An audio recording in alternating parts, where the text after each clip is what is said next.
Warning, this video may contain content that may not be suitable for children or anyone else that is easily offended. Strong language, graphic content, nudity, bad jokes, and a possible idiot, aka myself, may be featured in the following clip. Viewer discretion is advised. It is not responsible for any damages that you receive watching this video.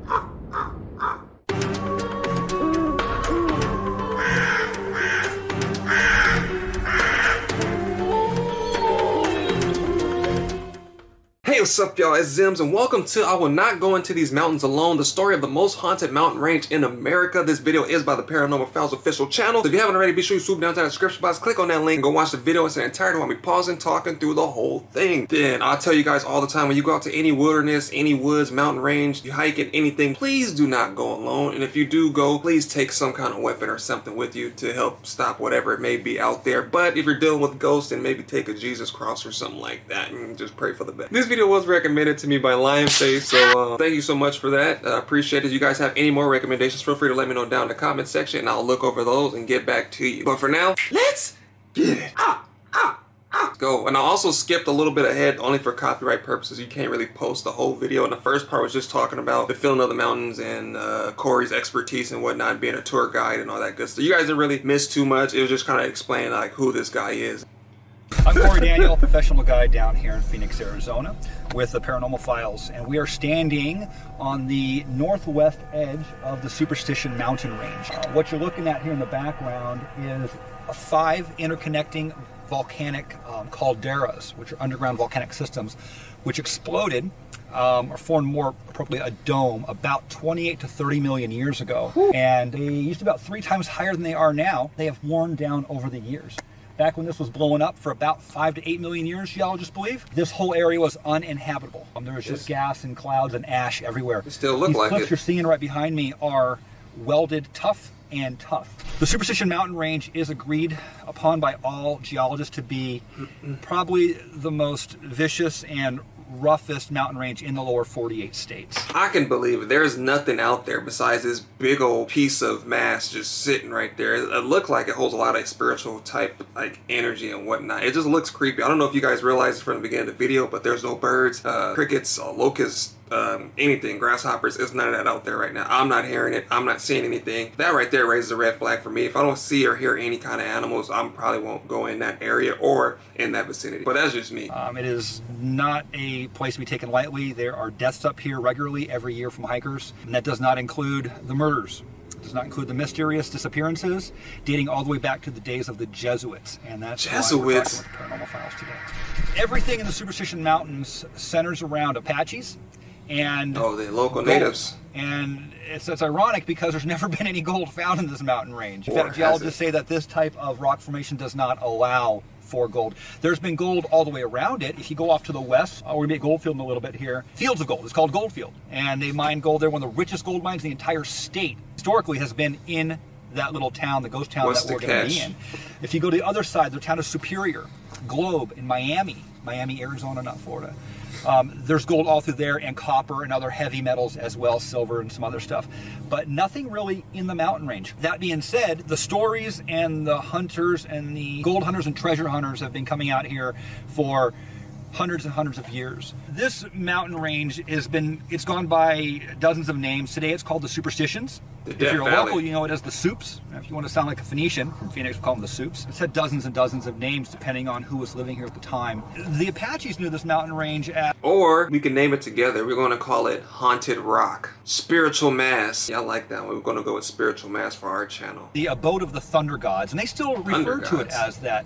This mountain range, for some reason, and the geologists and the climatologists don't know, it makes weather. During the monsoon seasons and even for the winter rains, our rains are split in 2, January, February, and then July and August, by 4 months of drought on both sides. These mountain ranges can be just completely full of weather, and when it does, being a volcanic drainage, a decomposing caldera, you get floods coming out of Boulder Canyon, Peralta Canyon. I mean, crazy floods, and that's the flood that actually wiped out the town of Goldfield we're going to be at later.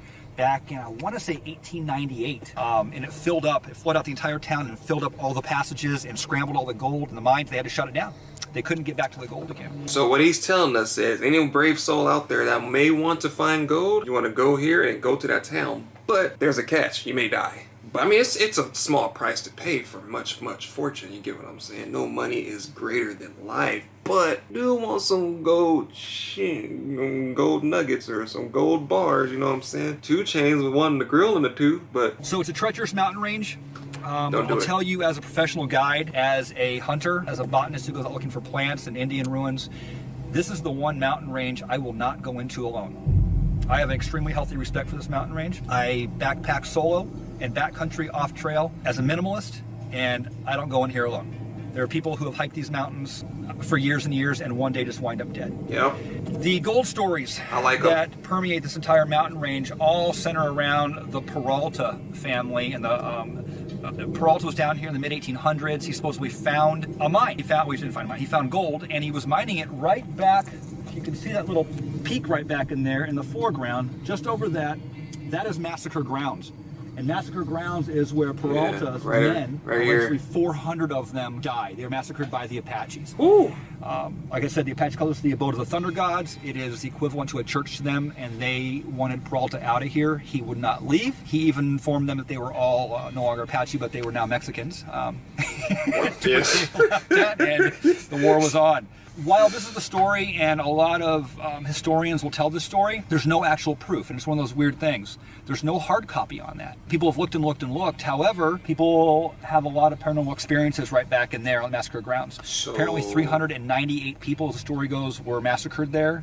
2 jumped over the mountain and ran back to Mexico, and 1 made it and told the stories. They tried to get the Mexican government to come back up and start mining again, but the Mexican-American War was going on at the time, and 12 years later the Gadsden Purchase happened, and this became part of the U.S. territories. During that fight, during that massacre, there were about 80 to 100 mules that had saddles on, and they had gold concentrate in them. Those mules ran out into the desert, and they were never seen again. They believe the Apaches found the mules, ate them or sold them, and took all that gold and piled it up. They didn't really know what to do with it. Gold, they knew it was valuable to the white people. Yeah. There is confirmation from Dr. Thorne years later, but to skip to the end of the story here, when the U.S. cavalry came over during the Apache Wars, they started finding, a couple people found some actual saddlebags, and it did confirm this story. 2 were found, definitely, and about another 9 or 12, allegedly. People retired on it, and then this became killing fields. I believe there is a book yet to be written about psychopaths and psychopathy in the Old West.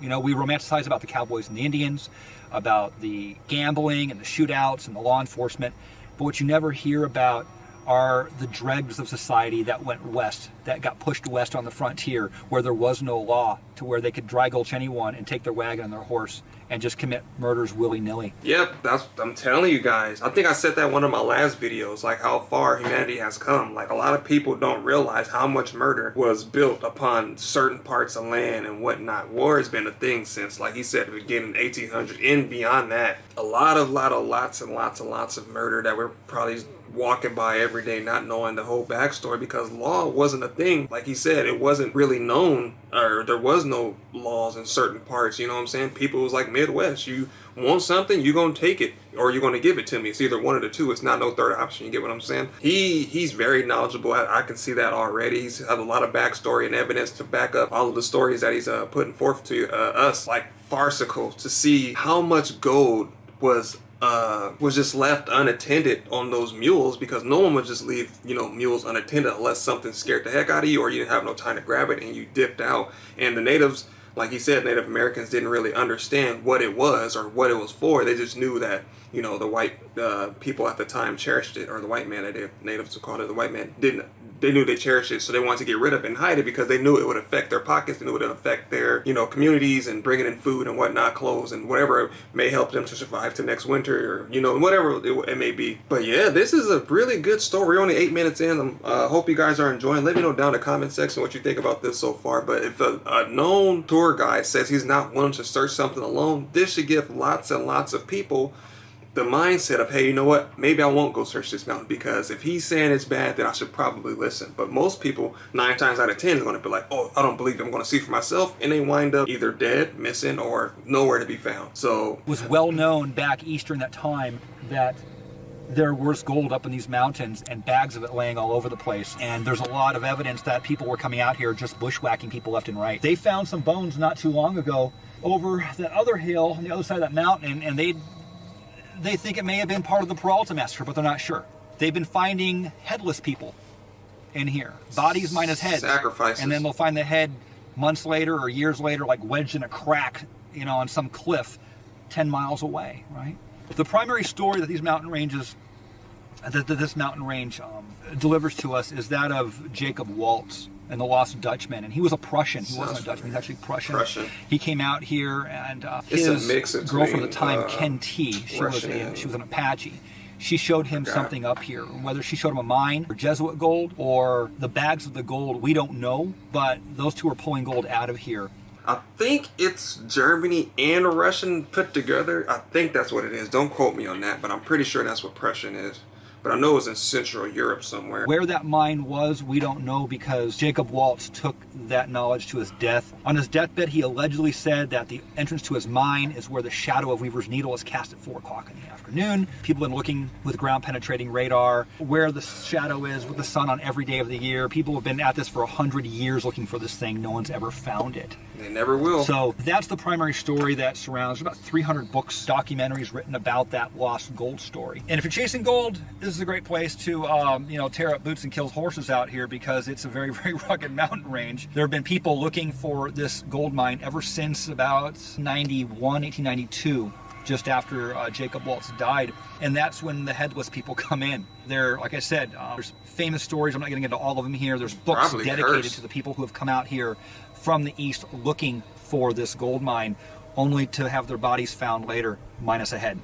Yep. So those stories are everywhere. This is the roughest mountain range in the lower 48 states, and it has a hell of a story in terms of deaths surrounding it. A lot of people believe, and I heard this today, I was listening to some older videos about this mountain range. They believe that there's still a society of either Pima or Apache. I've heard it was the Apache that still protect this mountain range, a small society that protects it physically by killing people who get too close to the caves. Today's story I heard was from a gentleman related to Jesse James down there. Actually, he works at there. He did work down there at Goldfield. He said it was the Pima, but I don't know. The gold doesn't interest me much as a researcher, and as a child of the desert down here. It's the occultic side personally, and I search out the ancient stories. There are stories of caves in this entire mountain range, and some of those stories center around people like the Phoenix Herald back in the 1800s. Had a story about a gentleman who was up here chasing horses, and he was up on the side of a hill, and he went into a cave, and he found copper axes, and he found the bones of about 7 giants, people about 8 to 10 feet tall, right? Follow this genre of... It seemed like the same thing from that one video of Mr. Ballin, bro. Maybe giants are living in... Just stay out of caves, man, bro. Just leave the giants alone. Now, we now have concrete evidence that giants are staying in caves in this day and age, because it's perfectly good hiding spot, because no one just goes into caves, especially not these caves. So stay away from caves, yo, unless you want to get jacked in your beanstalk. Of research, all the Native Americans have stories of giants, as well as little people. But it's the giants down here in the southwest that is the big one. Whether it's the Gila, the Apache called them the Gwindipids, right? The Hopi talk about them, and they all factor into the creation story. But he says that there are definitely caves with giants' bones in them up in there. There was another story David Hatcher Childress told in his one of his last books. He had a friend named Robert who lived in Sedona, and that gentleman was up here in this mountain range, and he found a cave with his friend, and it went down a spiral staircase. It was hand-hewn rock. It was hand carved. They went down and found another chamber deep into the ground. There was another story later on about some people up on the side of, I think it's LaBarge Canyon or Boulder Canyon, I'm not sure, where they talk about finding a cave up on the side, and they go in this little fissure, and this room opens up. I believe there were 6 gentlemen on this expedition. The room fit 5, and one guy looked in another fissure in the back, and he saw a crystal or a glass skull shoved in it. They couldn't get back to it. They tried to dynamite it. It didn't work. They decided just to leave it and seal it back up. But these stories are all through here. You can go the route of the portal, right? You say portals and people think that you're crazy, but the Native Americans believe them. Every single tribe talks about portals opening up to the other side, especially down here in this part of Arizona. Most Natives up north will tell you about their star brothers and their star sisters. They're not shy. You won't find a native tribe that doesn't believe in aliens, that we were actually seeded here. Most of my native friends will tell you that we were seeded from another race. But down here... And I've been telling you guys this, even in the last videos, if you think we are the only people on this planet or are living or on this, you're crazy. There's so much stuff that we haven't discovered. There's so much stuff that we still haven't discovered yet that's still here on this planet. And he's pretty much backing up that evidence with other stories that people are saying. The hand-carved spiral stairs that going down, finding bones, crystal skulls. Like, you would be like, yeah, right. You know, old school type people like, oh yeah, boo, baloney, that don't make any sense. You know, but I believe it 100%. I wish I could see something like that. I just don't have the guts to do it. There, Mount Graham, on top of Mount Graham in southern Arizona outside of Tucson, is the largest observatory in the state. You know who owns that? Who? Vatican. And there's a lens up there called the Lucifer lens. Ooh. Can't make this up. Lucifer. And it stands for like a long range, infrared, extra whatever. They had to make it fit, but it is, yeah. That mountain range was sacred. That Mount Graham was sacred to the Apache. And when they went in there, in conjunction, the Vatican with U of A down there to put this in, they actually went to court because the Apache said, no, you're not going to be up there doing this. This is one of our sacred mountains. The Vatican put resources and money and battled them in court for years. And they won. If you go up against the Vatican, you're probably going to lose, right? They got pretty good lawyers, I'm guessing. And they definitely lost, and they built that up there. The Apache say it's because it is a center for power, and they wanted that location for that astronomy, whatever the Vatican is into up here.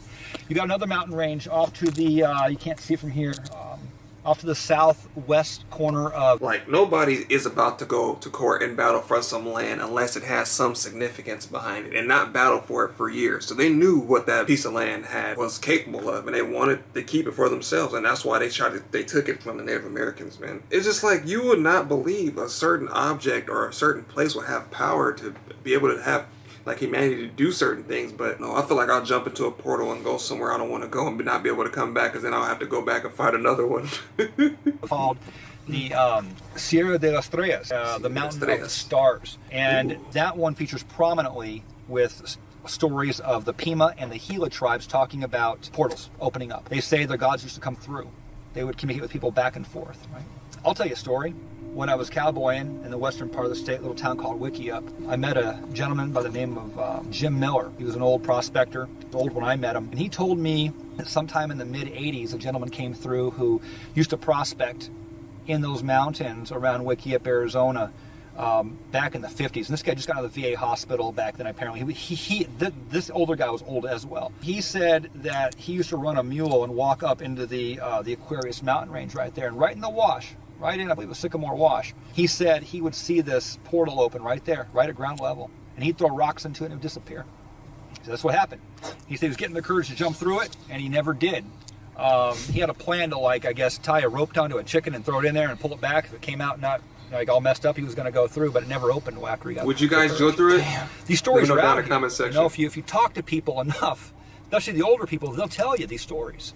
Native Americans will talk about this stuff all day long. So this mountain also factors into the creation story. Every Native American out here, obviously every people have their own creation story, but the ones out here all center around giants and floods. And all these crags you see up here on the western cliff, how good the light is right now, but those are supposed to be the frozen giants, the people who froze on their way up to the top during that last flood. I don't know. It's this mountain range has got a lot of stories. Recently in the 80s, I forget the lady's name. If I get it, some of these things get mixed up in my head after a while, but it was either Arizona Wilder or Catherine something. She says that she was up Boulder Canyon, which is right up in there, and she was rock hounding, and she went into a cave, and on her way out of the cave, she says a reptilian stepped out. Bipedal, reptilian, humanoid-looking thing. I mean, I would have died. And it flashed the light at her, and she woke up on a table in a craft, she assumed, and she was taken advantage of, and it's on the internet. You can go check it out. She swears by the story. She's been telling it for 35, 40 years now. She got raped by an alien lizard? Bruh, that's ridiculous. This, don't get me wrong, you know what I'm saying? Like, she was abducted by aliens. Now, just imagine if the shoe was on the other foot, if it was a male, and some baddie, thick, reptilian lizard alien thing jumped out of you, flashing, you woke up inside of a spaceship, and you got like an Area 51 orgy, you know what I'm saying? And you recorded it and sent it to NASA and was like, 1 small step for man and 5 big strokes for mankind.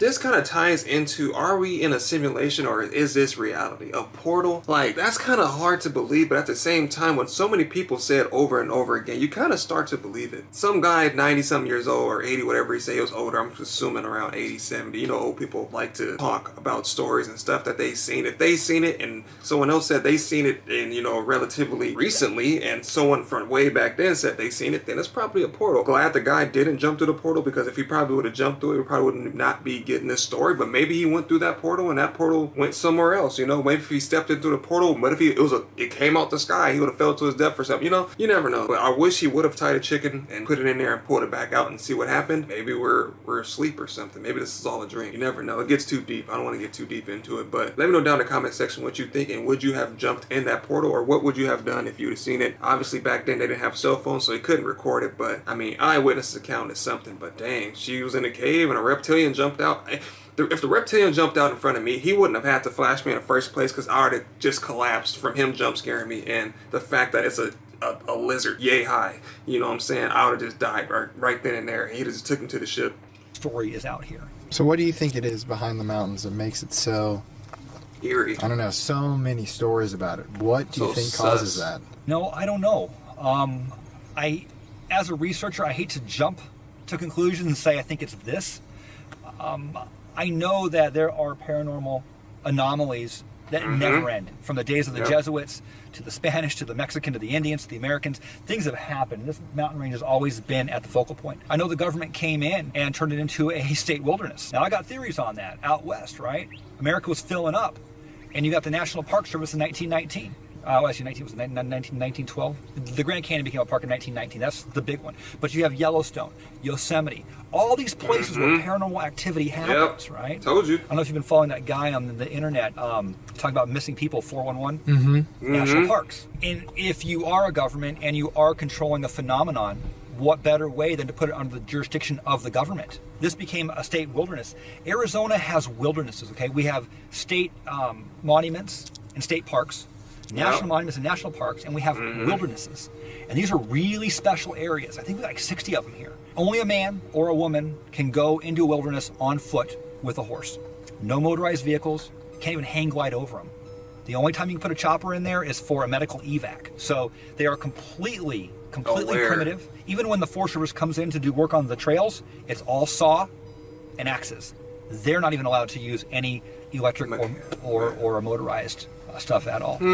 So they are protecting these areas, and these areas do have a lot of paranormal activity. Protecting them from what? Did you hear what he just said? No vehicles. You can only go on horseback or on foot. Why? Because it's something there. And if you go there, you're going to experience something that they know is there, and something's going to happen to you. That's why they're trying to mitigate the risk by telling you you have to go on foot or by horse. You might still get clapped on the other side, but it lower the chances of you experiencing something, because 9 times out of 10, what do they say about aliens, right? Or anything paranormal? It starts to mess up what cameras, your cell phones, stuff start to mess up. Your car shut off, lights shut off, all that kind of stuff. Flashlight shut off, you know what I'm saying? Some kind of electric surge or some type of energy that shuts off everything and it deletes stuff, you know what I'm saying? So why, when you're working on something, why would you take old tools when you can just import, you know, newer technology and machinery to get the job done? You get what I'm saying? So, like he said, it's controlled by the government, which I've been trying to tell you guys from the beginning. Like the Russian Death March, I was telling you guys. To this day, no one really goes up there because they don't know what's going on. And I'm pretty sure it was some underground facility, which I wouldn't doubt there's some kind of underground cabin in the woods type stuff going on underneath that big mass of spiritual rock. When I used to work over on the Yavapai Indian Reservation, just to the west of Phoenix, outside of Fountain Hills, one of their medicine men was, I don't say a friend, but he was an acquaintance of mine. And I asked him, I said, why do you think that these areas out here on your res, he was telling me that they don't go out at nighttime because of the things that walk around at night, because of the little people. Because of the invisible hairy people. He had all kinds of stories he used to tell me. Visible hairy people?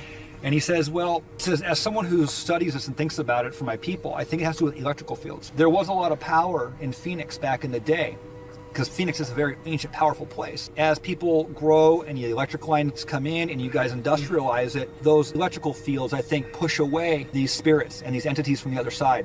When you go out into the wilderness still, people decompress out there. You don't have those energies. You don't have the electric, the Wi-Fi. And he says, I think it has to do with that, why things can come over from the other side there. He says that's how he explains a lot of the paranormal stuff. And you guys are paranormal, and it would stand to reason that we know it is an electrical phenomenon.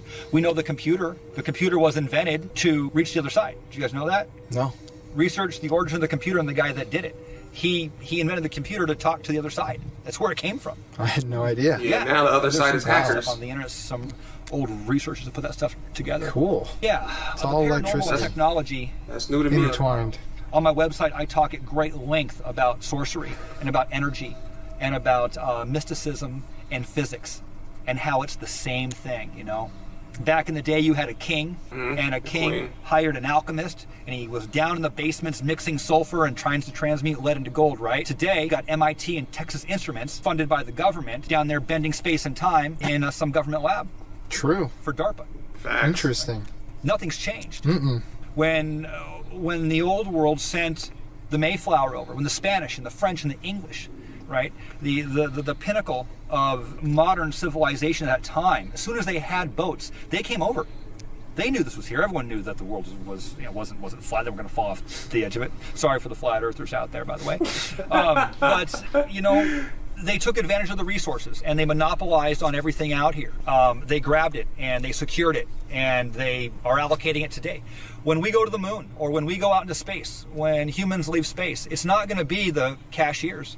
It ain't going to be, the farmers. It's going to be those same bloodlines and the same people in positions of power who have been controlling the path of humanity the whole time. What do you think is your most definitive personal story from the mountains when you've been out here? What have you experienced? I've never told this story before. We are lucky today. It happened. It's true. God's my witness. I was at Burrow Creek, almost to Wickiup. To Wickenburg, then Wickiup is about half there. You'll find it on a map. And that bridge there, that canyon, a lot of death has happened there. And I was there about 2 o'clock in the morning coming back from Phoenix. I was out there with my dog on the edge overlooking. I was taking a break. I was so tired.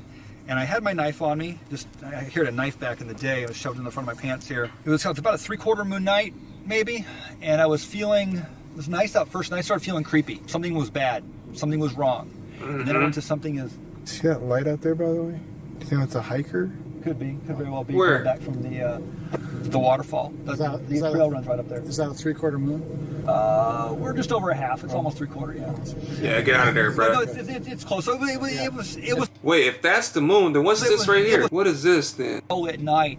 And it went from feeling awkward and weird to the hair on the back of my neck to I'm in imminent danger. And I was looking around, and I looked, my dog was under the truck, and I thought, shit, something's going on here. And I don't know why. I looked up and to my left, backwards, and something was bearing down on me. And I instinctively rolled, did an Aikido roll, it's martial arts. And when I came up, I grabbed my knife. But here's the weird part. As I was rolling, the thing buzzed me. And I heard it come by, and I heard cloth. It was wearing clothing, and it was flying. And this is a true story. And when I came back up, I pulled my knife out, and I screamed. The adrenaline went, and I was fight or flight. And I can't remember what I even screamed now, but it went out probably about 30, 40 yards. It stopped, turned, and it hovered right there. What felt like it meant about a minute, but it couldn't have been more than about 3 or 4 seconds, 5 seconds maybe. And it looked, and the best way I can describe it is if you've seen Lord of the Rings. Remember them things that ride those dragons with the black things on? Nah. Those things. It looked like that. Ugh. It looked like that. It was wearing a black cloth. And that's what tripped me out. It was, wasn't an owl, wasn't a hawk. Ugh. It was hovering in space. It wasn't moving, it wasn't flying. It was hovering. And then it turned off to the southwest and went towards Greenwood Peak. And I watched it fly. And I watched it because the moon was bounced off, because it was a pretty bright night out, about a 3/4 moon night. That's the craziest damn thing I've ever seen out here in this desert. That's bizarre. Oh, man, I would have died. I went home bro. and I called one of my friends and asked him, what he thought. And he's like, I don't know what to tell you, man. Like, what do you tell someone when they call you up at 3 o'clock in the morning and tell you that, I would have been so mad at my dog. It didn't give me a warning. It didn't bark. It didn't whimper. No, it just dipped out, just went under the truck. That's messed up, bro. I would have took him. No kibble for you that night. Just leave me like that high and dry and don't tell me nothing. But that happened.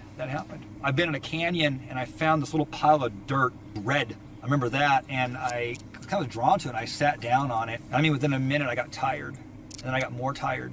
And then my rifle dropped out of my hand, and I felt like I was having all the energy sucked out of me. That happened. And I remember laying there, and I woke my eyes, and I was just kind of laying there. My dog, she wouldn't come up on top of the mound. It wasn't any more than probably about 7-8 feet across. And I don't know what was on that mound or what it was made of, but I knew I had to get off that mound or I wasn't ever going to get off it. So I kind of rolled over and I rolled off of it. And as soon as I rolled off this mound, like everything just snapped back into place and I was wide awake again. That happened. Wow. I have no idea. I wouldn't make that up, You should have took a sample. Why you would. It happened. So, there's a lot of stories. You spend enough time in the desert, you'll start having some experiences. I bet. Well, we'll have to come back to the superstitions, man. They say there's only 3 kinds of people that go to the desert: prophets, prospectors, and madmen. Which one are you? The third one. So that's a synopsis of the Superstition Mountains here. It's a holy shrine. It is an ancient volcanic nightmare of rock. It is a place where alien abductions happen. It is a place where people have been missing heads for over 100 years. A place where the Apaches and the Pimas are both reputed to be in here protecting. It's a never-ending wellspring of stories. Mystery is right on the edge of Phoenix, Arizona. Right over there.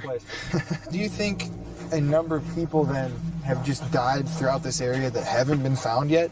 I think if all the bodies that are buried out here stood up at one time, it'd look like downtown Manhattan. Think about it, just from what we know of. Indians were here, and then there was the basket weaving culture. Then you had the greater cultures. This area was the Hohokam. You had the Salados, the Sinagwins, the Mugians, the Patayans, all that going on here. Then you have the Spanish. They came through. And then you have the Mexicans, part of Mexico. Then you have America. Yeah, that's a lot of bodies, bro. And since America got here, I mean, good God, what have we done out here in these mountains? There's massacre grounds, the killing fields, Get into the Pima creation stories. They talk about a time when there was an inland sea. We know that there was the Western Interior Sea that was up in here. It was all flooded. Strangely enough, they tell stories about this mountain range was not covered. So, and there's even maps where it's not covered on it that people have recreated, and someone found a petroglyph, I believe, and they believe it to be this sticking up out of the inland sea here. Wow. Yeah, there's a lot of research has been done about the Mojave Desert between here in California, right? Oh, yeah, and the Salton Sea is drying up. But they believe just recently, really within 5,000 years, that the water went all the way up into there. They think it was a lot more recent, and it was a lot richer in area. Think about it. Phoenix, Arizona. You don't think of it as a river town, right? But it is. We got 6 rivers that dump into Phoenix. You got the Gila, the Salt, the Verde, Agua Fria, Hacienda, and New River. Where have the most ancient of civilizations come from? Deserts with perennial water sources coming through. Egypt, Samaria, northern India. These are the cradles of ancient civilization. This dude is smart. Phoenix is on the same parallel. Yeah, 6 rivers dumping into it on the most biologically diverse parallel on Earth. This is not a harsh environment. It's a paradise, Each of these rivers is a riparian biome of cottonwoods and willows and deer and hundreds of edible plants, and we have fresh clams and fish, right? They can irrigate real gently off of all of these rivers. Every year, the White Mountains flood out, come down the Salt and the Gila, and it puts more nutrients back into it, just like on the Nile. I think the real history of Phoenix is yet to be written. True. I really do. And why won't you go at the end of the day here at night? Like, what is your reasoning? He just said he got attacked by a bird. A human bird. I don't need to. I've walked across half the state of Arizona at one time or another. I don't backpack for recreation. I don't shoot for recreation anymore. I don't four-wheel drive for recreation. These are skills in my back pocket. When I'm four-wheeling, it's to get back somewhere. When I am utilizing my backcountry skills, it's because I'm on an expedition. I don't just go shooting for fun. It just seems weird to me at this stage of my life. I've shot so many guns. I don't go hiking either for fun very often unless I'm with my kids. Hiking, I'm on an expedition. And, I've just kind of avoided this mountain range for the last probably decade here. I've been through it. when I was a kid, but I don't know why. I just something's pushing me out of it. I'll walk across the rest of the state at nighttime, and I have, but this mountain range, I don't know. Maybe we need to. Let's do it. That's what I'm saying. We'll come back. That's what we're gonna do. Don't That's do the it. plan. No. I think we probably should. It's time. Yeah. The final episodes of our Arizona series and at the notoriously haunted Goldfield Mine will begin on Sunday. But this is over a year ago, so the next one should be up on the channel. But if you guys want to see part 2, let me know down in the comment section, man. This video is by the Paranormal Files, so if you haven't already, be sure you swoop down to that description box, click on that link, and go watch the video in its entirety while me pausing and stopping and talking through the whole thing. I know I did a lot of that this video because this video was so interesting, man. He is so knowledgeable about everything, the history, the wars, the past, the land itself, the people, the lakes, rivers, whatever it was, seabed, he knew all that stuff. The paranormal, it just, you never know. He's seen something, invisible hairy monsters, reptilians, aliens, ghosts. What else did he say? The bird thing that swooped down and had clothes on him. It was hovering. It wasn't flying. It wasn't flapping. It was just hovering. Was it a machine? Was it a creature? It's so much stuff going on. And like he said, I don't think Arizona's history is done being written. And if they do, they need to include all this stuff in it. But I don't think they will. But I also think government is protecting something that we may or may not know about, because all this stuff of disappearances is ridiculous, counting for maybe hundreds or thousands of people that may have been or will die in the future going to this place here to try to debunk people not knowing that it could be their last trip. With that being said, thank you guys so much for watching. If you guys are new to the channel, my name is Zems. Hopefully you guys enjoyed that. Hopefully it creeped you out a little bit tonight or in the morning, wherever you may be. But again, thank you guys for watching, and I'll see you guys next time.